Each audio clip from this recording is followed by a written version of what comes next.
Hello friends, digital शिक्षा के online class में मैं रमन आप सभी का स्वागत करता हूं। आज हम इकोलॉजी पर पिछले क्लास में हमने बात की थी। आज हम बात करेंगे इकोसिस्टम पर, यानी कि पारिस्थितिकी तंत्र,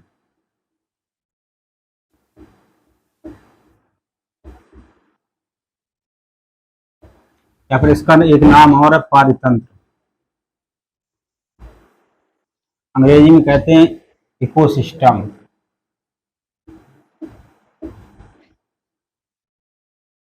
आज इस पर चर्चा करेंगे।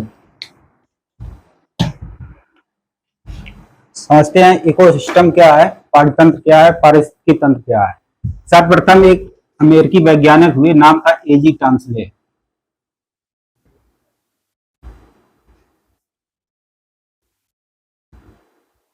इन्होंने सर्वप्रथम 1935 में इस शब्द का प्रयोग किया, इकोसिस्टम, पारिस्थितिकी तंत्र या पारितंत्र का प्रयोग किया। अब क्वेश्चन आएगा कि सर्वप्रथम पारितंत्र शब्द का प्रयोग किसने किया या फिर किसने दिया, तो कहेंगे एजी टॉन्सले। कब किया? 1935 में। आप समझते हैं इकोसिस्टम क्या है या पारितंत्र क्या है, पारिस्थितिकी तंत्र क्या है। पिछली क्लास में हमने समझा था इकोलॉजी क्या है, इकोलॉजी, इस पर चर्चा की थी। आज चर्चा करेंगे इकोसिस्टम क्या है।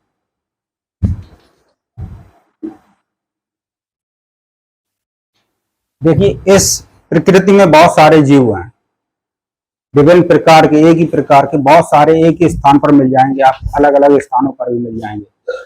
जब एक निश्चित स्थान पर बहुत सारे प्रजातियों के अलग अलग जीव मिले, कहां पर? एक निश्चित स्थान पर जीव, इन जीवों को जब हम वातावरण या फिर पर्यावरण से जोड़ते हैं तो ये एक इकाई बन जाती है। अब बहुत सारे जहां जीव होंगे उनको क्या कहेंगे? समुदाय। इस समुदाय को जब वातावरण या पर्यावरण के साथ जोड़ते हैं तो उस समुदाय को या इस जो बनी हुई इकाई है, इस तंत्र को क्या कहते हैं?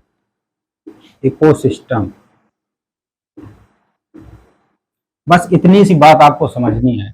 जहां पर जीव मिले, उनको पर्यावरण हो, वातावरण हो उनका, तो उस तंत्र को या फिर उस इकाई को, उस समुदाय को क्या कहेंगे? इकोसिस्टम या फिर पारितंत्र या पारिस्थितिकी तंत्र। ठीक, इतनी क्लियर है बात, कॉन्सेप्ट एकदम क्लियर है। एक समुदाय के जीव, उनको वातावरण या पर्यावरण के साथ जोड़ें या फिर वहां पर उपलब्ध होता है, उन दोनों को सम्मिलित रूप को या उस इकाई को, उस तंत्र को इकोसिस्टम कहते हैं। अब जब इनका हम अध्ययन करेंगे तो उसे क्या कहेंगे? इकोलॉजी।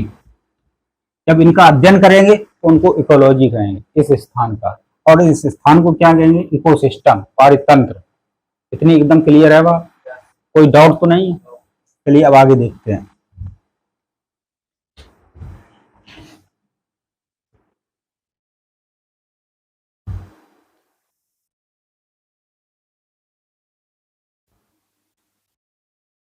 अब देखते हैं पारितंत्र बना कैसे है, इसके क्या घटक हैं।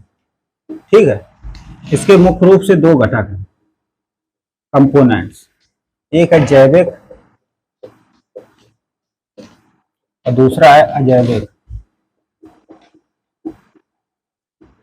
जैविक को कहते हैं बायोटिक और इसको कहते हैं एबायोटिक कंपोनेंट्स। ठीक है, अब देखते हैं जैविक में कौन कौन से आएंगे। जैविक में वो सभी आएंगे जिनमें जीवन पाया जाता है, जैसे उत्पादक, दूसरा उपभोक्ता, तीसरा अपघटक।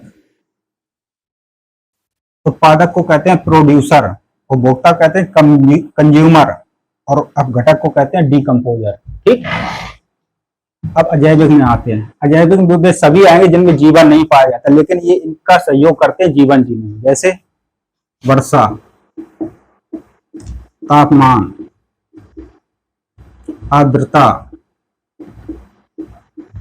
अक्षांश,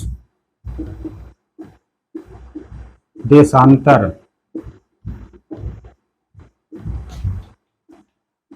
O2 यानी कि oxygen, carbon dioxide, nitrogen, sulphur, वसा, प्रोटीन, कार्बोहाइड्रेट्स, प्रोटीन, कार्बोहाइड्रेट्स,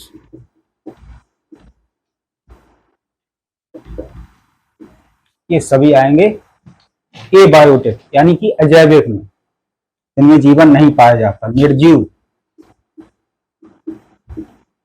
और ये सजीव।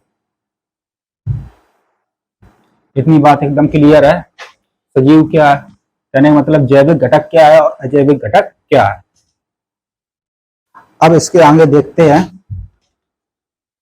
पारतंत्र के प्रकार।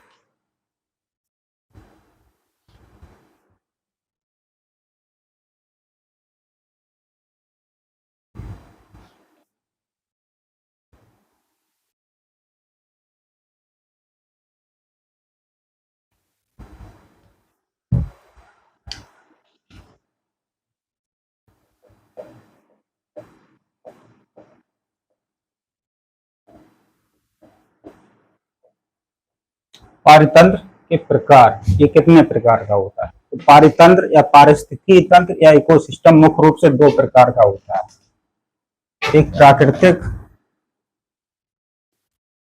और दूसरा मानव निर्मित।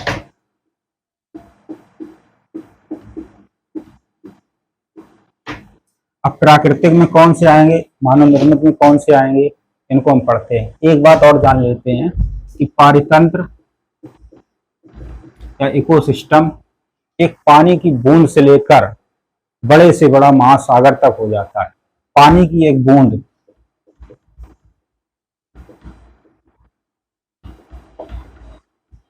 महासागर, कुछ भी हो सकता है यहाँ पर जीव पाए जाए, पर्यावरण पाया जाए। ये एक दूसरे को प्रभावित करते हैं। पर्यावरण जीवों को प्रभावित करता है और जीव पर्यावरण को प्रभावित करते हैं। दोनों में एक अंतःक्रिया होती है जिससे पारितंत्र का निर्माण होता है। बात समझ में आई। अब देखते हैं प्राकृतिक में कौन सा आएगा। जैसे समुद्र, घास के मैदान, मरुस्थल, ये सभी किसमें आएंगे, प्राकृतिक में। अब देखते हैं मानव निर्मित में। मानव निर्मित में आएंगे एक्वेरियम, जिसे घर में रखते हैं, एक्वेरियम आप सभी जानते होंगे। इसके बाद आता है झील, कृत्रिम झील,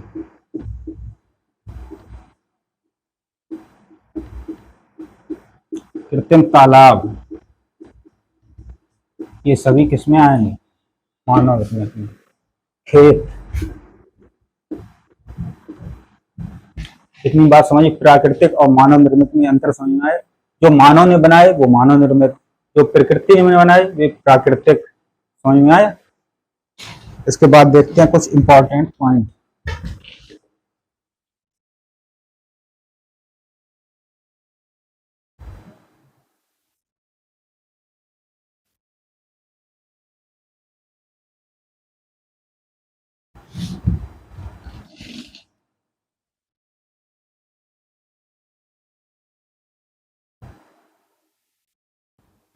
सबसे पहले इसकी परिभाषा देखते हैं। जीव, बहुत सारे जब जीव होंगे तो इसे क्या बुलाएंगे, समुदाय। इस समुदाय को वातावरण या पर्यावरण से जब जोड़ते हैं तो बनता है पारितंत्र। ये इसकी परिभाषा हुई। या फिर यूं कह लें कि मानव जिस स्थान का अध्ययन करता है वो पारितंत्र या पारिस्थितिकी तंत्र या फिर इकोसिस्टम कहलाता है। दूसरा इंपॉर्टेंट पॉइंट है पारितंत्र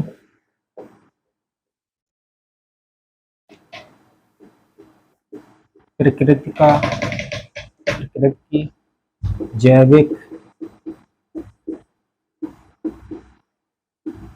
क्रियाशील इकाई है। यूं कह सकते हैं कि पारितंत्र में जीवन होता है। पारितंत्र शब्द में कोई जीवन नहीं, ये जहां पर होते हैं जीव, जीव समुदाय, वातावरण, वहां पर जीवन होता है। इसलिए पारितंत्र को प्रकृति की जैविक क्रियाशील इकाई कहते हैं। ये बहुत इंपॉर्टेंट पॉइंट है। अब महासागर,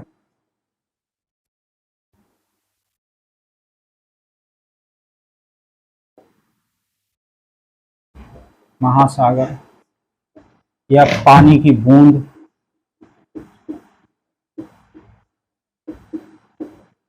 कुछ भी हो सकता है, वो सभी किसमें आएंगे? पारितंत्र में। खेत, कमरा, मकान, तालाब, ये सभी क्या है? पारितंत्र, इकोसिस्टम। और इनका अध्ययन ही, जब इकोसिस्टम का अध्ययन करेंगे तो उसी चीज को क्या कहेंगे? इकोलॉजी। इनका अध्ययन मात्र ही इकोलॉजी कहलाता है, और ये तंत्र इकोसिस्टम यानी कि पारितंत्र, पारितंत्र कहलाता है। इनका अध्ययन इकोलॉजी।